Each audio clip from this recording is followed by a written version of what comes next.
ନମସ୍କାର ସାଙ୍ଗମାନେ, ଜୟ ଜଗନ୍ନାଥ।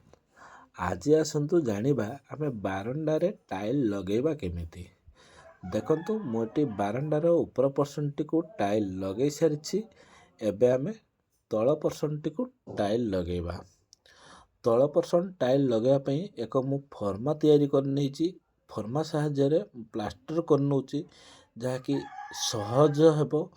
ଫର୍ମାଟିକୁ ଟାଇଲ୍ର ମୋଟେଇ ଆଉ ଯେଉଁ ସିମେଣ୍ଟର ପେଷ୍ଟ ଦେବା, ସେତିକ ଗେପ୍ କରିକି ମୁଁ ଏକ ଘାଟି କରି ନେଇଛି, ଯାହାକି ପ୍ଲାଷ୍ଟର ମାରିବା ପାଇଁ ସହଜ ହେବ ଆଉ ଲଗେଇବା ପାଇଁ ମଧ୍ୟ ସହଜ ହେବ।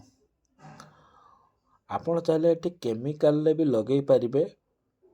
ମୁଁ ଏଠି ପ୍ଲାଷ୍ଟର କରିନେଉଛି, କାହିଁକିନା ଏଠି ବହୁତ ମୋଟା ଲାଗୁଛି ଆଉ ଉପର ପର୍ସନ ଯେଉଁ ଗେପ୍ ରହିଯାଏ ପ୍ଲାଷ୍ଟର ଦ୍ୱାରା ରହିନଥାଏ।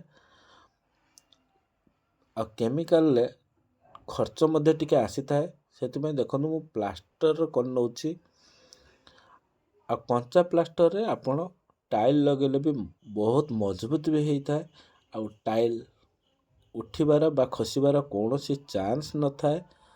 ଦେଖନ୍ତୁ, ମୁଁ ଏଠି ସେଥିପାଇଁ ପ୍ଲାଷ୍ଟର କରିନେଉଛି। ଆଉ ପ୍ଲାଷ୍ଟର କରିସାରିଲା ପରେ ଏବେ ଆମେ ଟାଇଲ୍ ଲଗେଇବା।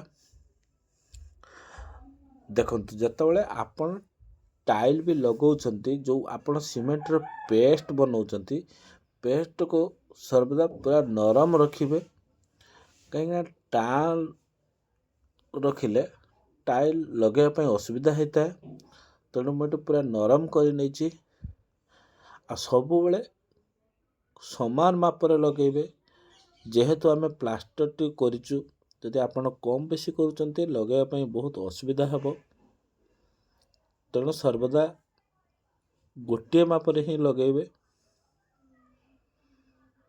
ଯେହେତୁ ଆମର ଗୋଟିଏ ମାପରେ ଗେପ୍ ଅଛି, ସବୁଆଡ଼େ ସମାନ ମାପରେ ଲାଗିବ। ମୁଁ ଫର୍ମା ସାହାଯ୍ୟରେ ସେଥିପାଇଁ ପ୍ଲାଷ୍ଟର କରି ନେଇଛି। ଦେଖନ୍ତୁ, ମୁଁ ଆଉ ଏକ ଟାଇଲ୍ ନେଇଛି, ମଧ୍ୟ ସେଇଭଳି ସେମ୍ ପ୍ରୋସେସରେ ମୁଁ ସିମେଣ୍ଟ ପେଷ୍ଟଟିକୁ ଲଗେଇ ଦେଉଛି। ସବୁବେଳେ ଧ୍ୟାନ ରଖିବେ, ଆପଣ କେବେ ବି ଟାଣ କରି ସିମେଣ୍ଟର ପେଷ୍ଟଟିକୁ ଲଗେଇବେନି। ଯେତେ ନରମ ଲଗେଇବେ, ଆପଣଙ୍କର କାମ ସେତେ ମଜବୁତ ଆସିବ।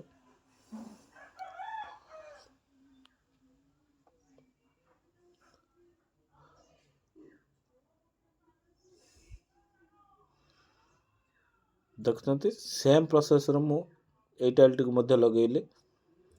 ଆଉ ଏଇଭଳି ଭାବେ ଆପଣ ମଧ୍ୟ ଲଗେଇବେ। ଦେଖନ୍ତୁ, ଇଏ ମୋର ପୁରା କମ୍ପ୍ଲିଟ୍ ହେଇଗଲା ବାରଣ୍ଡା। ଦେଖିପାରୁଛନ୍ତି, ଆଉ କେତେ ସହଜ ମଧ୍ୟ।